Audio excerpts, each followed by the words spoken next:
Merci Madame la Présidente, Madame la Ministre, Monsieur le rapporteur, mes chers collègues. La lutte contre les discriminations est bien entendu un sujet de tous les jours, une quête de tous les jours, et il est honorable, Monsieur le rapporteur, de vous être engagé dans cette voie. Cette proposition de loi a pu être ici ou là moquée ou raillée.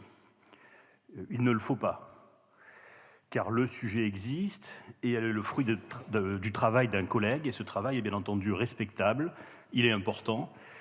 Nous poussons tous des propositions de loi selon nos aspirations, nos sensibilités et aussi nos circonscriptions, c'est bien normal. Pour nous, le problème n'est pas cette proposition de loi, mais peut-être sa mise à l'ordre du jour. Car enfin, la discrimination capillaire, qui est déjà sanctionnée dans notre droit positif, fait-elle à ce jour vraiment partie des principales préoccupations des Français? Nous pouvons nous poser la question. Cet ordre du jour, en effet, nous permet de nous interroger. Est-ce que nous nous occupons en ce moment des problèmes quotidiens des Français? Travaillons-nous sur notre situation économique catastrophique, faite d'une dette qui place techniquement le pays en quasi-faillite? Non. Travaillons-nous sur l'inflation présente depuis plus de 3 ans et le coût de l'énergie qui asphyxie nos compatriotes? Non. Travaillons-nous sur les problèmes de sécurité alors que nous venons à l'aube des Jeux Olympiques de revenir au plan Vigipirate urgence attentat? Non. Évoquons-nous le retrait des services publics alors qu'il est impossible de trouver un médecin ou de passer un examen médical à bref délai? Non. Et enfin, travaillons-nous sur les moyens et les procédures pour lutter contre les narco-quartiers et les cartels? Non.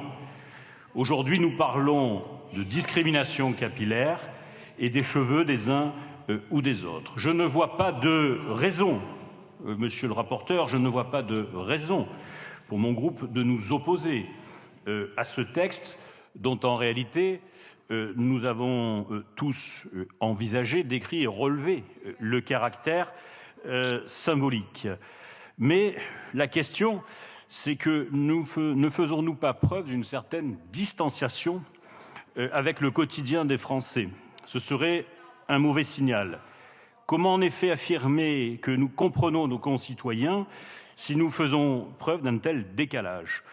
Monsieur le rapporteur, mes chers collègues, en substance, nous ne nous opposerons pas à ce texte, mais peut-être qu'il serait bon rapidement de passer à autre chose. Je vous remercie.